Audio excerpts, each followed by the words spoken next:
बाढ़ प्रभावित लोगों की अब घर वापसी होने वाली है। अस्थायी बाढ़ प्रभावित शिविरों में रहने वाले आदिवासी समुदाय के लोगों और समाज सेवी संस्था साथी हाथ बढ़ाना टीम के संयोजक महेंद्र सिंह तोमर से हमारी डबरा प्रतिनिधि सुनील सिंह रजावत ने विस्तार से चर्चा की। बाढ़ लोगों के लिए मुसीबत बनकर आई थी, तो वहीं पर साथी हाथ बढ़ाना टीम उन लोगों के लिए एक मरहम के साथ साथ एक पैगाम लेकर भी आई है। ये पैगाम आखिर है क्या, मैं आपको बता देता हूँ। मैं चाहूँगा सहयोगी दिखाएं आप।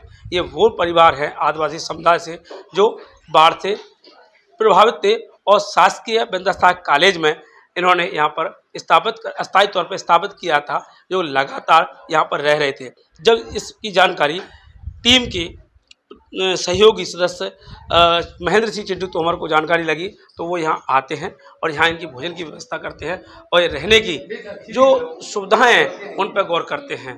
तो यही कदम एक आगे बढ़ा। कदम क्या कि खाना का छोड़िए, लोगों के लिए यहाँ पर आप देख पा रहे होंगे, यहाँ के बच्चों के लिए, उनके परिवार के लिए इन्होंने यहाँ पर टीवी भी लगा रखी है। ये पहला शायद मेरे जानकारी के हिसाब से बाढ़ प्रबंधक पहला शिविर होगा, यहाँ पर इन लोगों को टीवी मुहैया कराई जा रही है। शायद मैं और आपको दिखा दूं, बता दूं आपको। भैया मुझे ये बताइए, कब से आप इन लोगों से जुड़े हुए हैं? मैं जहाँ तक आपको ध्यान होगा सुनील भैया, आप हमारे छोटे भाई भी यानी तुल हैं, और याद हो आपको 19 तारीख की रात आप ही ने मुझे कॉल किया था। आप साथ देहात थाने में बैठे थे कि भैया यहाँ आओ, यहाँ स्थिति बहुत खराब है।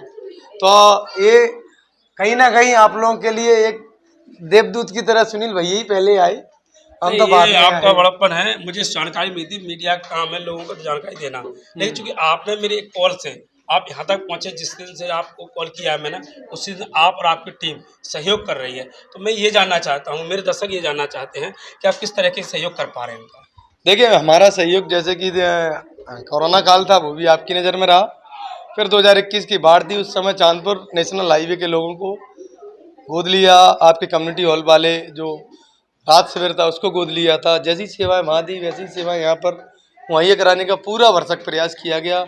उस समय एक एलईडी की कमी रह गई थी, चूँकि कम्युनिटी हॉल के साइड वाले रूम में रहे, अब है, पहले नहीं थी। तो इस बार वो भी सुविधाएं यहाँ दी गई जो प्राथमिकता में 2021 की बाढ़ में पूर्ण नहीं कर पाए थे हम। वो सारी सुविधाएं जैसे घर में आपके सुनील भैया होती हैं, इन भाइयों के यहाँ होती, वैसी सुविधाएं इन्हें मुहैया कराने का हर संभव प्रयास हम लोगों ने किया है। महेंद्र जी बताइए कि बाढ़ जब प्रभावित लोग थे उस समय लोग अपनी जान बचाने के लिए भाग रहे थे, प्रशासन को वहाँ से निकाल रहा था, आप भी उस वहाँ पर मदद कर पा रहे थे। उस समय प्राथमिकता के साथ आप भोजन की व्यवस्था भी कर रहे थे। मैं ये जानना चाह रहा हूँ कि बाढ़ से लेकर के अभी तक आपको क्या ऐसी आवश्यकता आन पड़ी कि लोगों के लिए आपने बोर्ड की व्यवस्था कर दी, इनकी टीवी की व्यवस्था कर दी है? ऐसे ये प्रेरणा कहाँ से आई? क्योंकि अधिकतर सरकार की ओर से जब समय में लोग बाहर आते हैं तो वह सिर्फ फौरी तौर पर रहता है, खाना खाइए, आप जाइए और स्वतः ही घर निकल जाइए। लेकिन आपने उनके लिए एक ऐसी व्यवस्था बना के रखी है कि शायद हम तो बाढ़ शिविर में ना होते हुए वो उनको ऐसी सुविधा घर में ना मिल पाए। देखिए, हमारा उद्देश्य था यहाँ जो हम लोग खा रहे हैं उससे भी बेहतर इन्हें मिले।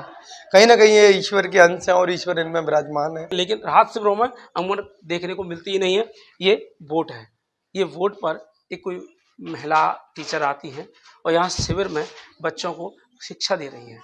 ये बड़ी बात है। ये भी प्रेरणा महेंद्र सिंह चिंटू तोमर की और उनकी टीम के द्वारा किया जा रहा। अब मैं आपको उन छात्रों से मिलाने जा रहा हूँ जो यहाँ पर राहत शिविर में रह करके परीक्षा और अपना अध्ययन कर रही हैं। क्या नाम है जी आपका? नाम बताइए। अंजलि। अंजलि जी, कहाँ से हैं आप बेटा? तो आपको कौन यहाँ पे पढ़ाने आता है? मैम। क्या नाम है मैम का? विनीता मैम। जी हाँ, कौन से कक्षा में पढ़ाते हैं वो आपको? 8 में। तो ये कब से चालू है यहाँ पर पढ़ाई? कब से चालू हुई है यहाँ पर आप शिविर में? जब से हम आए हैं। अच्छा लग रहा है? हाँ। ये किसने चालू कराई है? चिंटू भैया। चलिए, आपका क्या नाम है? प्रीति। थोड़ा तेज बोलिए, क्या नाम है? प्रीति। प्रीति। किस में पढ़ती हैं आप? कक्षा कौन सा आपका? तो अब आप पढ़ रहे हो? हाँ। कौन ने सहयोग किया आपको? विनीता। पढ़ाने आती है। अब आप ठीक हो? हाँ। अच्छा लगता है? हाँ। चिंटू भैया भी आते हैं समय पे आपको? हाँ। क्या कहेंगे, कुछ कहेंगे आप? चलिए, इन्होंने बच्चियों ने अपना जो उनका जो शब्द है वो शायद नहीं निकल रहा है, क्योंकि हम मीडिया के सामने लोग आते नहीं हैं। अब मैं आपसे उन लोग शख्स से बात कराना चाहता हूँ तो यहाँ पर रह करके यहाँ पर लड़कियों और महिलाओं को ये कुछ सामग्री लेके आए हैं। भैया क्या नाम है? मेरा नाम सतविंदर सिंह है जी। और जो कि चिंटू भैया काफ़ी समय से लगे हुए हैं, हम लोग मित्र भी हैं बचपन के। तो कुछ समय से हम लोग किसी कारणवश नहीं आए, और जबकि इनकी कारकिर्दी देखते हुए वीडियो उनको हर तरीके से सेवा के भाव से यहाँ सेवा करते हुए देखा, तो अब हम भी इस चीज़ को देख के हम इनका हिस्सा बने हैं। आज आप क्या लेके आए वितरण के लिए? हम करीब 5, मैं तो पहले तो था नहीं, 5 दिन से हमारे इनके साथ ही सेवा में लगा हुआ हूँ। अभी इन भाई लोगों के लिए गद्दे लेके आए हम लोग ग्वालियर से, तो आज सबको वितरण कर रहे हैं गद्दे। और जो टीम की तरफ से जो सहयोग हो रहा है तो हम मिलजुल के सब सहयोग कर रहे हैं। महेंद्र सिंह चिंटू तोमर और उनकी टीम लगातार सहयोग के साथ साथ कुछ मानवीय संवेदना भी रखती हैं, और उन्होंने जैसे बताया कि नवदुर्गा के अंतिम में वो है एक सदस्य के द्वारा एक झोंपड़ी बना के देंगे, जिससे कि समुदाय के लोग वहाँ पर अपना स्थापित पहुँच हो पाएँ। लेकिन प्रशासन भी कहीं ना कहीं जल्दबाजी करके अगर कोशिश करे तो उन लोगों को मकान भी पक्के मिल सकते हैं।